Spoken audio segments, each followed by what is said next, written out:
Hi, I'm Katie. And I'm Kate, and welcome to our Soul Therapy Q&A.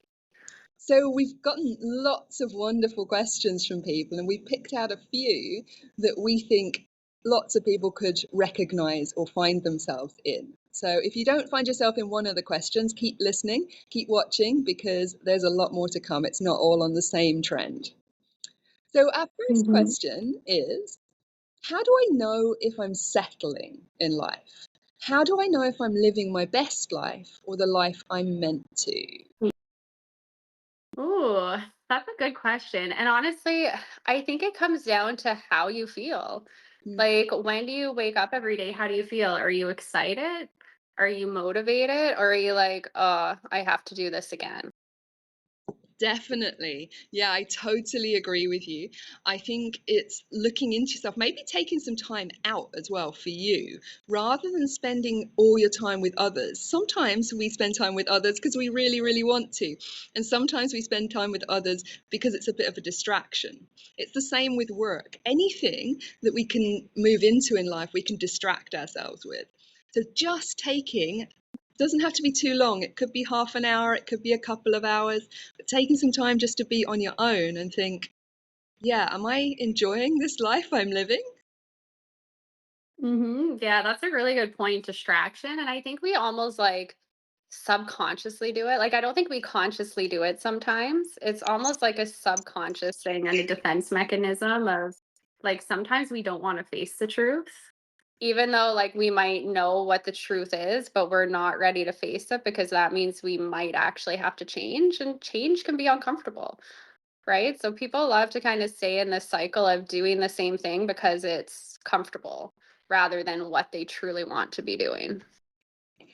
Yeah, definitely. I definitely feel that. And I can recognize it in myself at different times in my life where I've Hmm. actually done that. So nobody's perfect. If you find yourself living a life where you think, oh, hang on, is this the right life for me?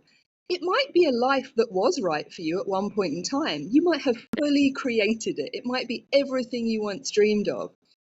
But it's about recognizing, is this what I want right now? And is this what I want for the future? Because we change and it's okay. Exactly. Exactly. Yeah. That idea of like repeating habits and patterns and stopping to ask, like, okay, is this still what I want, though, or am I just on repeat of what I used to want?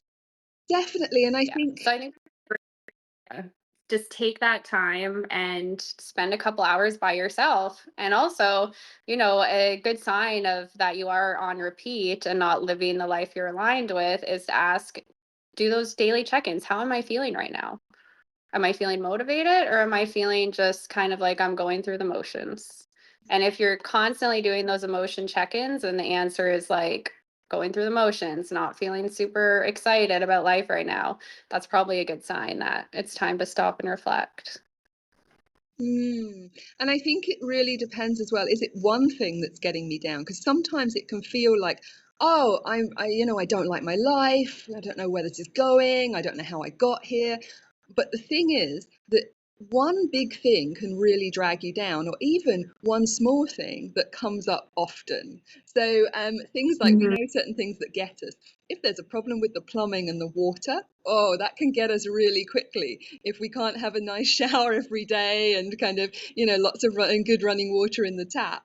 So these things, it doesn't have to be some major problem in your life to actually really impact you. So it's about identifying as well. Am I looking to change my whole life? Or is there one specific area that actually I would really benefit from changing? Mhm. Yeah. Mm. All Great. right. Question two. Yeah. So, people pleasing. What causes it? How to overcome it? And how can I stop people pleasing? This is like one of the most common things that I see with clients is people pleasing. And it really does root back to our childhood, right? Like if we were taught as children that we were responsible for managing the emotions of everyone around us and we only felt safe when everyone else around us was happy, we bring that into adulthood with us, and we still have this message of I'm not safe unless everyone around me is happy, unless I'm fixing the problems of everyone around me, right? So it really is a maladaptive behavior from childhood that we subconsciously carry into adulthood without asking, like, does this still serve us? Like, we're not the child anymore that needs to keep everyone safe. We can be safe within ourselves as an adult now.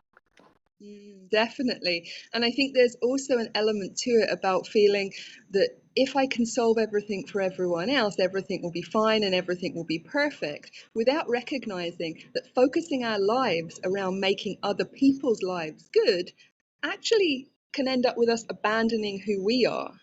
And so when we keep saying yes to other people and looking to support other people all the time and to do what they want, we can be saying no to ourselves.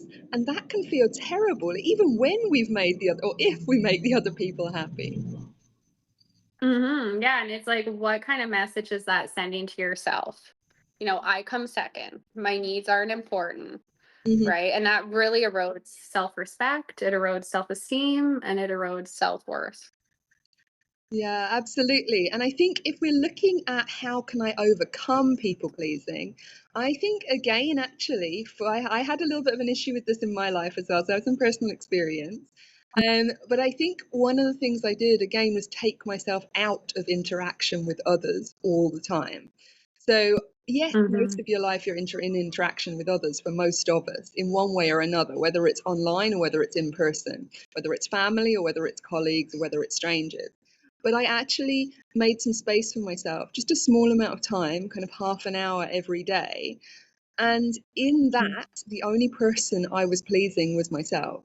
And so that was the beginning, Mhm. actually. And it doesn't have to be a long amount of time, 20 minutes, half an hour, but don't fill it Mhm. with some kind of required task. Don't fill it with life admin and things like that. Actually, make it for yourself Yeah. and think, what do I want to do? What do I want to drink? What do I want to eat? Order first in a Yeah. restaurant, you know. I used to have this Mm. chronic thing of waiting to see what other people were going to have before I myself ordered. Don't know why. Yeah, so actually step into what you want before anybody else speaks. See if you can. Yeah. And reminding yourself, having first the awareness of, am I doing this? Am I a people pleaser? Am I afraid to say no because I'm afraid how someone else is going to react? That probably means you're a people pleaser, right? Am I starting to feel resentful of the relationships around me? That probably means you are a people pleaser, right? And reminding yourself that it's okay to say no. I'm safe to say no now. Maybe as a child, you weren't safe to say no, right? Because you're much more vulnerable as a child. But as an adult, it's like, okay, it is safe for me to say no. And to see, sometimes saying no to others and saying yes to myself means that I'm actually protecting the relationships around me because I'm not going to get resentful of these people. Mm, absolutely. It can Right. be better for others if you just be yourself. And you'll attract the right people, right? And the wrong people will maybe drop away, and that's okay. Exactly. When you try to please people, you're trying to be a version of yourself that you think that they want. So they don't get to know who Mhm. you are. So then you're not in a relationship with them truly, and they're not in a relationship with you truly, whether that's a partner relationship Mhm. or friendship. At the base of it, we kind Mhm. of need to know who other people are. And in that, we need to be ourselves. Yeah. So it's a gift to them for you not to people please Yeah, more. exactly. So, moving on, our next question is about how to deal with aging parents. So, parents who are getting a little bit older and want you to care for them and fill a space in their life that they don't have a partner to fill. Ooh, that's a challenging one. And I feel like a lot of people from our generation are entering into this era of aging parents, right? And Mm, not a lot of people talk about it. And we're kind of like this sandwich generation where a lot of people have young children who they're responsible for, and then they also have aging parents who they're responsible for. So it can put a lot of pressure, right? And I think this really comes down to boundaries, like being honest with yourself about what you are really capable of carrying without burning yourself out and without getting resentful. And also values as Mm, well, right? Some people may be more comfortable to do that depending on the dynamic of the family, depending on what's important to them. mm. Yeah, and I think it's also about recognizing that your parents are other people. They're people. They're not these kind of infallible people who know everything. As children, we see our parents as these kind of godlike people that have all the Mhm. answers, and that we they should tell us, they tell us what to do and we obey them, and we kind of see them as solving every problem for us. And Mhm. actually they're just people just like us, and there's a big transition in life where you start to recognize your parents just as other people. Really, they might happen to be your parents, but they're other people Yeah. first. And I think it's about recognizing that, and recognizing their needs as well. They have needs, they have wants, they have fears, and you Mhm. also have needs and wants and fears, and maybe opening some Mhm. kind of honest communication about that, sitting down and Mhm. genuinely asking, what's going on. Because if they are trying to fill that space that a partner should fill, or they want a partner Mhm. to fill, or they feel someone needs to fill, um, there's not just one Mhm. way to do that. And in the same way that it's not okay to put our whole need for connection and community and friendship onto our romantic partner, Mhm. parents, they can have a diverse range of people that they know that fill that space. It doesn't have to be just one person. Yeah. Community, right? And really, probably what they're seeking is community, Mm. right? So it's looking at what supports are available to them outside of what I can offer, right? Yeah. So sometimes it's literally connecting them to other supports as well. Mm. Mm.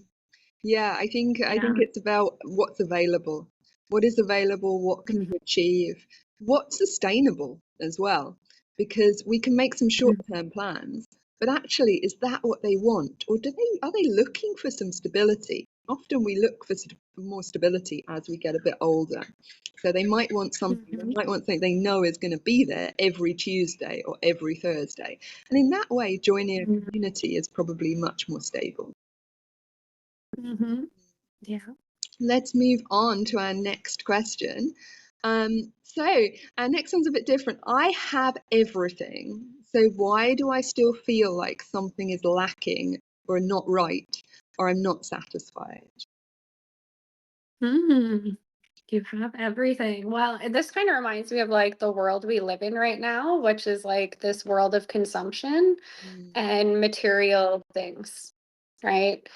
And so that's how I take that question. It's like, I have everything. Why don't I feel fulfilled? Well, you can have everything around you, excuse me. But mhm, if you aren't living your purpose, or if you don't have a purpose, of course you're going to feel empty. mm, Right. And I think we see this in like how many kind of like rich people are using like drugs and stuff to cope. mm. Suicide rates, right? Have this idea that kind of having everything we want externally brings us happiness. But really, if there's no direction, if there's no purpose, that gives you have no meaning in life. And if you have no meaning, you can be surrounded externally by everything, but internally, you're still going to feel empty. Yeah, that's very true. And I also think it's very true to notice that having everything, well, it's everything that you wanted at one point in your life, or it's everything you thought you wanted. But as we said a little bit earlier, we change, people change. And so actually, it might be just an indication that you're getting from yourself to have a look at Mhm. what's changed in your life. You've made all of these things happen, you've got everything you wanted. Was it Mhm. everything you wanted, or did you want something else? Or did you want something else as Mhm. well? Is there something missing that, as you said, we can have all the material possessions, but if we don't have the community, you know? So Mhm. I think just noticing that, yeah, you have everything you wanted at one point. It's time to reflect. It's time to have a look and see, Mhm. is there something else under there that you want to work towards? Yeah, it's usually an indication of maybe your values have shifted, Mm, right? Values shift throughout the years, maybe months. I always say to clients, like, even every 6 months, like, do a reassessment of your values. Like, if you're feeling uneasy, if you're not feeling like you have much motivation or purpose, assess your values. Maybe they've shifted. mm. Absolutely. We definitely shift with time, and allowing that process to be dynamic is something that really can create happiness in our lives. We don't find Yeah. happiness, we make it. And so Yeah. really realizing the dynamism of that process and making that change Mhm. happen. And that's all part of Yeah. soul therapy, of course. Yes. So moving on to our next one. I don't tell my partner everything. If it's something I know will set him off or he'll disagree with, then I often just don't mention it. Is this a bad thing? Hmm. I feel like this can be like a really debated topic. Mm, And it's funny because I had someone yesterday ask me, do you think it's necessary to share every feeling that you have? Right. And I think, like, if it relates to values, if it relates to needs, you need to share that kind of stuff. But I also think not every feeling needs to have an extended story to it. Sometimes feelings are just feelings and they come and go and they pass, and that's okay as well. Right? So, I don't think we need to share everything with anybody, right? A lot of the time we can just keep it to ourselves. It's asking, you know, if I don't say something, is this going to impact my relationship in a negative way? If I don't say something, will I resent this person? But if it is a feeling and it's not related to values or needs and it's not going to have a big impact, or asking, will this matter in 24 hours? Or is this just a fleeting emotion that when I wake up tomorrow, it's going to be okay and I'll be moved on? Do you really need to bring it up? mm. Yeah, I think sometimes when we bring up everything, when we try and externalize everything, what we're looking for is Hmm. validation. And so the thing Hmm. is that if you need somebody else outside of you to validate it, often the problem Hmm. can be that you're not self-validating it. So it's Yeah. finding that capacity to say, actually, is this what I want? Is this who I am? Is this what I'm doing? And if it is, you don't need to share everything of it. You don't need everybody else to validate you. You've self-validated, and so they don't need to know everything. But I would say, in relation to this question, I would encourage the person to ask themselves why they think that saying a certain thing might set their partner off, and what they mean by Hmm. partner off, Yeah. because I think it Yeah. really depends if the other person is closing you down or not. Yes, you don't need to share Hmm. everything, but are you cherry Hmm. picking because you feel that they might not like it? It's true to you, but they Hmm. might not like it. And if that's the Yeah. case, it's about asking yourself why. Why is their choice about you controlling you? Yeah, because Yeah. not an organic version of yourself. That's a version of you that they're kind of creating by their requirement of you. Yeah, and that idea of, like, are you walking on eggshells? Mm, Right? Like, if you're walking on eggshells, then that's not a good sign, right? If you're unsure about saying something because you're afraid of a strong reaction you're gonna get yeah. as well, that could be a sign that there's some deeper issues and the relationship might not be emotionally safe. Yeah, and I would also say that I've actually been that person before. So a lot of my understanding comes from self-embodied growth. Okay, so Mhm. it's and so I've been that person before where somebody felt they had to walk on eggshells around me. And what was happening, Mhm. I actually had a deep personal problem that I needed to deal with. So the things I was picking up on in them, actually, it was nothing to do with them. It was all to do with me. And so I think Mhm. remembering that as well, that any problem that somebody else in your life might have with you, just asking yourself, is this a me problem? Is it an us problem? Or is this a Yeah. problem? Yeah. And it's because you're going to deal with it differently depending on which one you find it to be. Yeah, absolutely. Right. And I think that's a good question to ask, right? Is this a me problem? Is this an us problem? Or is this a them problem? Right. And it reminds me of like what Carl Jung said, the psychoanalyst, right? How like the world is literally a mirror of our internal state. So if we find a lot like that, all of our relationships aren't good, life is really stressful, then it's time to look within and be like, what's going on within me, right? If we can approach it as like the world is our mirror, and everything around you is chaotic, it's probably because everything within you is chaotic. What can you do to settle? Exactly. Right. And that's highlighting something that you need to maybe look at as well. Because if it is a them problem, well, that's not waiting. That doesn't to mean you turn around and you wait for them to fix it, because you still have Mhm. a choice in your interactions with them. So just Yeah, because you might find it to be a them problem doesn't mean that you don't have choice in the way you respond and the way you interact with it. absolutely. We always have a choice, right? Yeah, owning the choice we always have. It's really important. And sometimes Mhm. it can be really I like difficult to that. see Owning a choice we always have. it.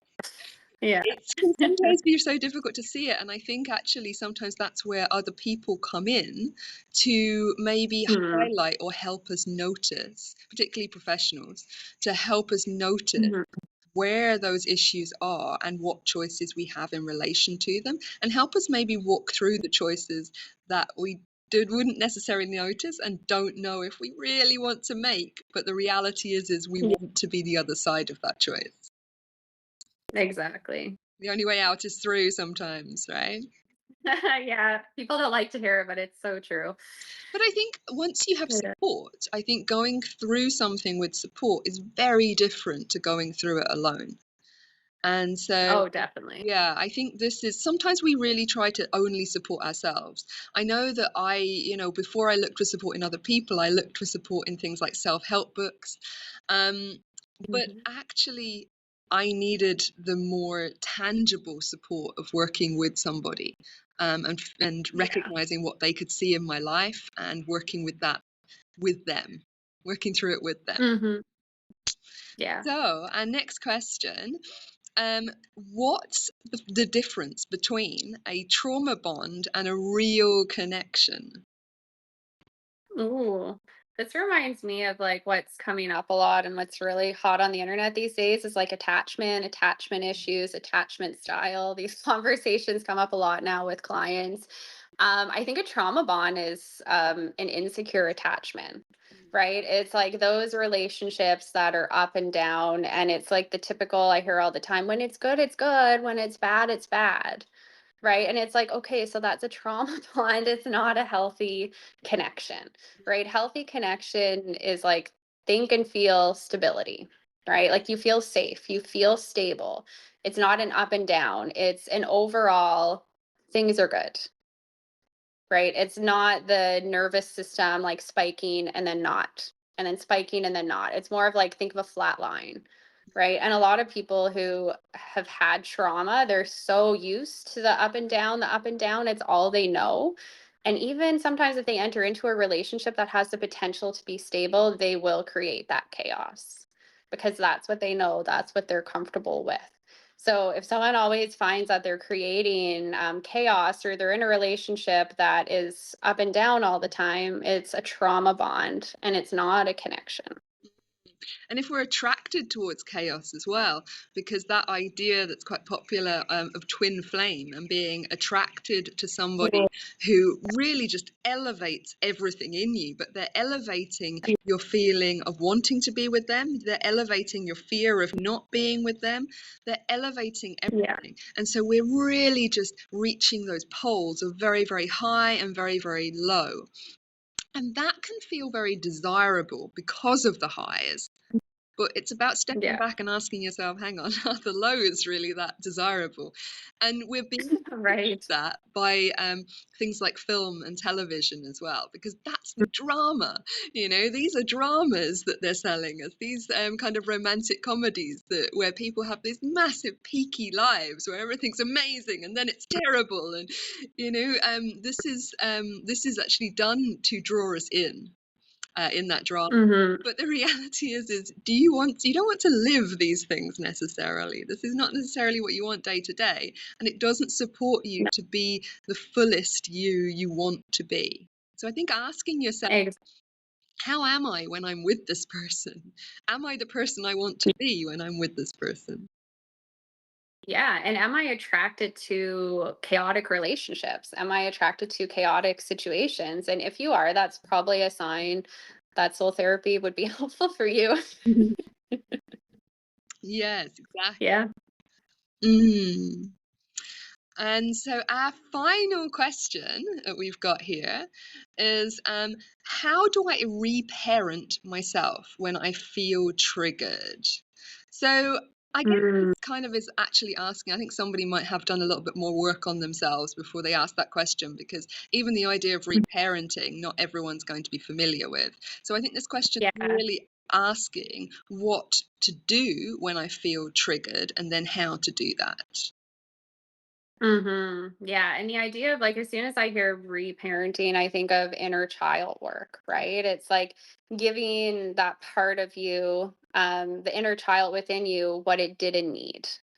Right. And it reminds me kind of the idea of like internal family systems and parts work Mm. as well, right? It's like those parts of us that didn't get what they need that still operate and exist within us. And when they get triggered, we literally revert back to sometimes our child self, right? So it's looking at what did this child need? What did this 8-year-old need? And how can I give them that now? Right. And with a lot of clients, some clients have like multiple parts, right? They might have 5 different parts. It's like one was the protector, one is the inner critic, right? And it's looking at, okay, what did the inner critic need that it didn't get that you can give it now? What did the protector need that it didn't get that you can give it now? And the more you can teach those parts that they're safe, and then they can actually be integrated, right? But until you teach them that they're safe and they're loved, then you'll always be operating from those wounds of the child, right? So I think it's really, having that self-awareness of where is this voice coming from, right? Is what part of me is speaking right now? What does it need to feel safe? And the more we can do that, the more we can fully integrate into our unified self, right? Which is actually our adult self. Yeah, I think there's a in all our adult relationships, whether it's partner relationships, whether it's relationships with our parents, with friends, colleagues, everybody. Realistically, it's working out where we're coming from and where they're coming from. So there's quite a famous massive sculpture at Burning Man one year. And that was of two adults facing away from each other, and inside them were two children reaching out. But there's also Mm, the opposite going on as well. So that's when the children inside you want to connect, the who your kind yeah. of inner child wants to connect, but the adult self is choosing something else. But there's also the opposite Mhm. as well, where the adults want to connect and the inner children are reacting and turning away or hiding, or there's also that opposite idea as well. And you're being driven by this kind of inner dialogue as well as what you're coming out with on the outside, and recognizing that in Mhm. yourself first, then being able to see it in others. It can just make relating to everybody so much easier, because what Mhm. you recognize is, again, back to the idea of recognizing what's mine, what's ours, Yeah. and what's theirs. So once you Mhm. recognize that, you can move forwards and make choices or use tools to actually connect with them in a different way. Or you can also give Mhm. space. Some people really just need space. Yeah, and it's that reminder that sometimes when we're dealing with adults and there is a trigger, which is a strong emotional event that usually relates to something from the past and not always so much the situation, is literally like seeing that person as a younger child because they are operating from their child self, right? And that doesn't mean that you need to tolerate that misbehavior, but sometimes it can bring more understanding and compassion rather than create a reaction or more defensiveness that just escalates a situation.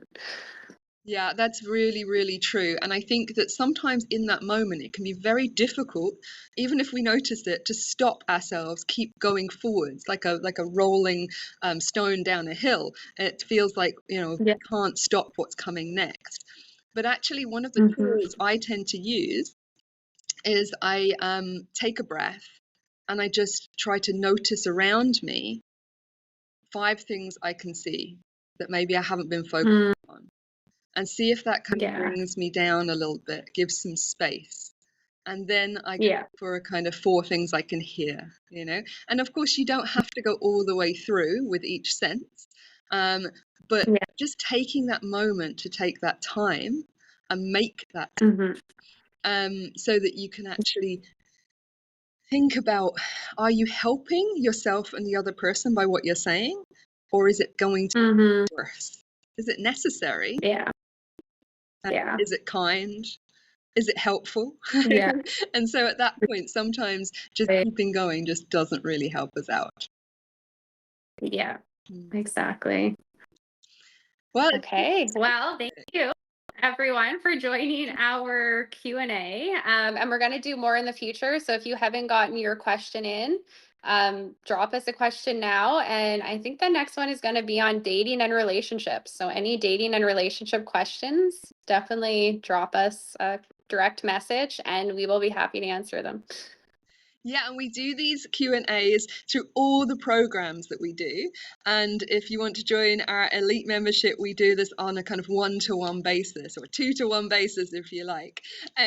So yeah, just think about joining us, and we'd love to see you in one of our memberships sometime soon, or a 1-to-1.